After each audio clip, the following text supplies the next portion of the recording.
Mouvement. Change. Cinéma. Création. Action. Gender equality. Feminism. Indépendance. Engagement. Parité. Role model. Représentation. Sororité. Mindset. Empowerment. Épisode 5.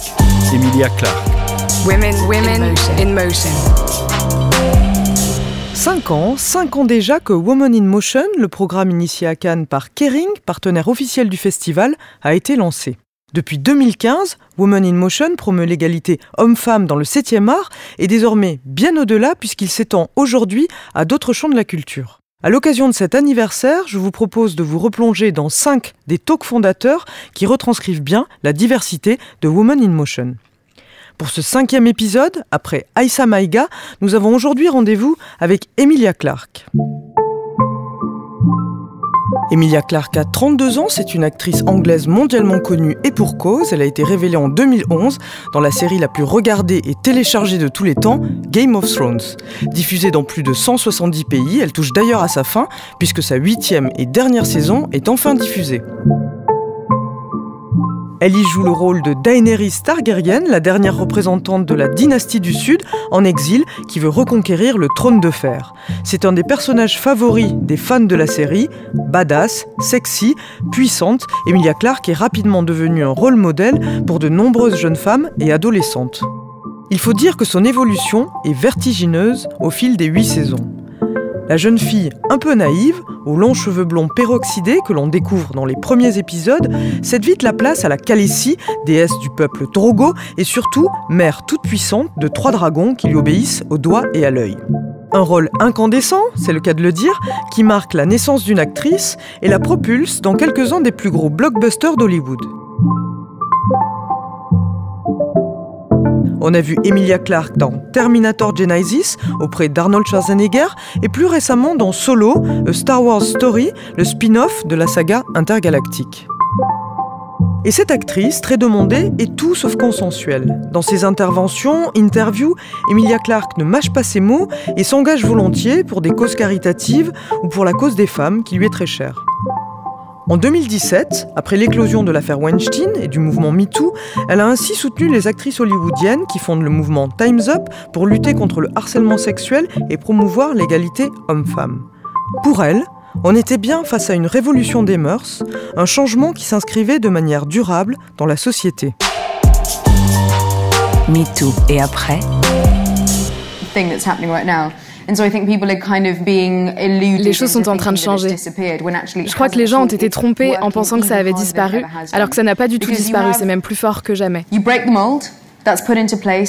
Parce que tu casses le moule qui était en place et il y a une énorme quantité de travail à fournir pour faire face à tout ce qui doit être résolu.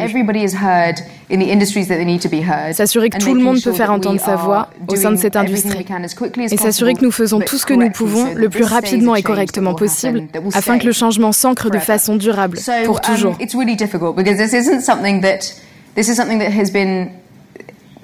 C'est très difficile car c'est un problème qui existe depuis toujours.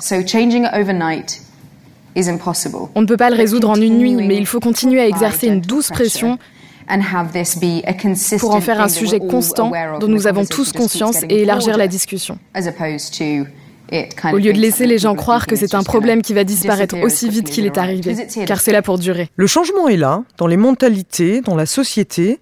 La question est à présent de savoir comment le rendre effectif et concret. Je pense que la chose la plus positive et utile qui puisse se passer ensuite, c'est qu'il y ait de plus en plus d'obligations contractuelles concernant l'égalité au travail. C'est quelque chose qu'on peut facilement écrire sur le papier, un but que les gens peuvent se fixer. Mais en parallèle, il faut rééduquer les gens. Il faut d'abord éduquer les jeunes qui s'y retrouvent confrontés pour la première fois. Et il faut rééduquer certaines personnes à un environnement qui change, et qui change très vite en ce moment. Et il faut rendre tout ça durable. Et donner aux gens un nouveau langage. C'est ce que nous devrions faire, donner aux femmes l'opportunité de s'exprimer à cœur ouvert et qu'elles puissent le faire sans avoir peur de dire de bêtises ou que ce soit mal interprété. Nous devons créer cet environnement et ça prend du temps. Emilia Clarke naît à Londres. Elle grandit dans la campagne anglaise, dans le Berkshire, à côté, dit-elle, d'un ruisseau et entourée de champs. L'intérêt pour la comédie lui vient très jeune. Elle dit avoir eu une révélation à 3 ans en regardant une comédie musicale sur laquelle avait travaillé son père, qui est ingénieur du son. Elle a la chance de grandir dans une famille ouverte, progressiste, à cheval sur les questions d'égalité. Elle dit avoir été extrêmement influencée par l'exemple volontariste de sa mère, une grosse bosseuse qui commence sa carrière en tant que secrétaire dans une agence de marketing et en devient, au fil des années, une des cadres dirigeantes. L'égalité.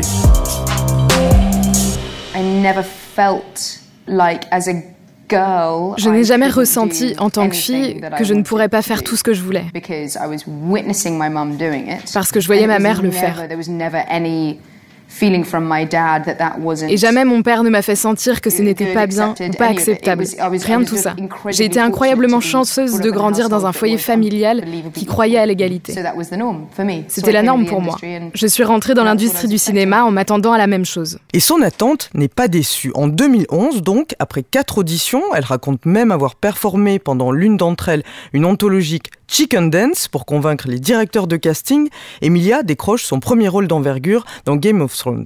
Et la production est très claire dès le départ. À l'inverse des intrigues et des manigances qui font le sel de la série, Emilia touchera le même salaire que ses co-stars masculines. C'était mon premier job. Et je n'ai pas été discriminée parce que je suis une femme concernant mon salaire. Donc quand j'ai dû négocier pour un autre job, c'est choquant, c'est vraiment choquant. Ensuite, tu commences à creuser plus profondément et tu te rends compte que c'est là, omniprésent dans l'industrie. Donc je pense qu'au départ, l'important c'est surtout d'en être conscient et de dire « Pouvez-vous juste vérifier ?» Parce qu'on n'a pas eu la même expérience, donc peut-être qu'on devrait se battre plus fort pour ça. Les stéréotypes de genre.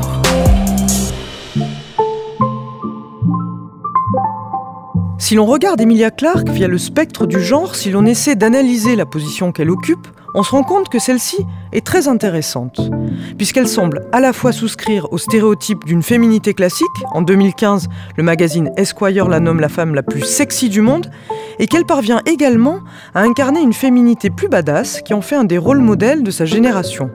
À l'écran, Clarke a en effet l'habitude d'incarner des femmes d'action, maîtresses de leur propre destin, ou prêtes à tout en tout cas pour le rester.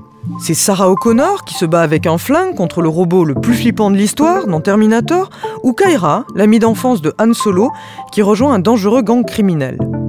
Des femmes fortes ? L'actrice n'est pas tout à fait d'accord. J'incarne juste des femmes. Si elles ne sont pas fortes, alors que sont-elles ?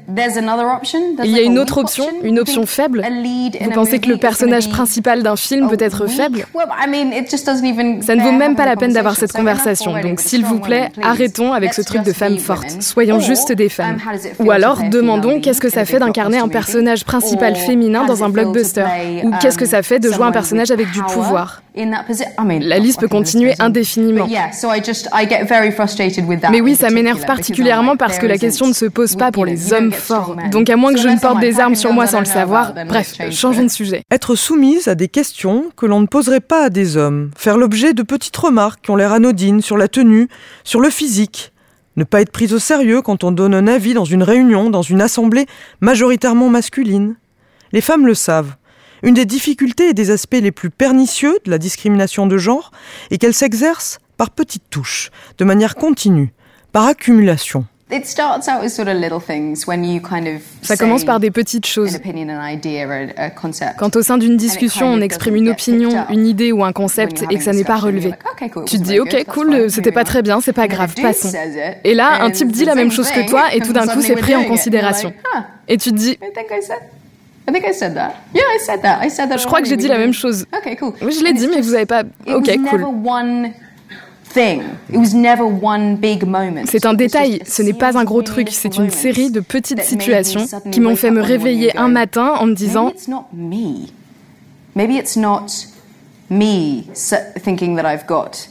Peut-être que ce n'est pas à moi de croire que je peux faire mieux que ce que je fais déjà, de m'évertuer à faire du mieux possible. Et c'est là que tu commences à réaliser tout ça. Mais je crois que le plus important, c'est d'être équipé du bon langage dont on a besoin pour pouvoir agir. Pour pouvoir s'exprimer, pour pouvoir être entendu, sans devenir agressive, sans provoquer un conflit inutile ou toutes ces choses-là. Parce que vient un temps où tu as besoin de le faire savoir. Croyez-moi à 100%. Et pourtant, je ne suis pas quelqu'un qui est naturellement... Mis à part mon côté Khaleesi, je ne suis pas une personne naturellement agressive.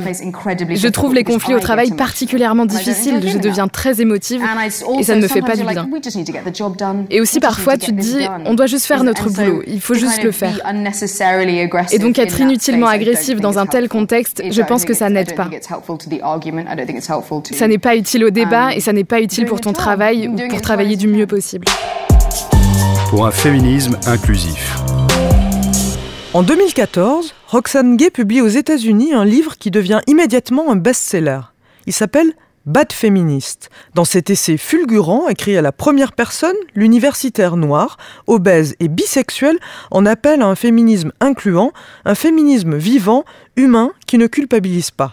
C'est dans cette même veine, dans ce même désir d'indulgence face à soi-même, face à ses propres actions, que s'inscrit aujourd'hui Emilia Clarke. Parfois tu te réveilles et tu te dis que tu n'en fais pas assez. Parce qu'il y a tellement à faire. Je le ressens personnellement, mais je ne suis que moi. Je suis une actrice, pas une politicienne. Je n'ai pas un diplôme en économie. Mais il y a des jours où tu te réveilles en disant « Je pourrais faire tellement plus ». Et c'est une pensée récurrente que j'ai.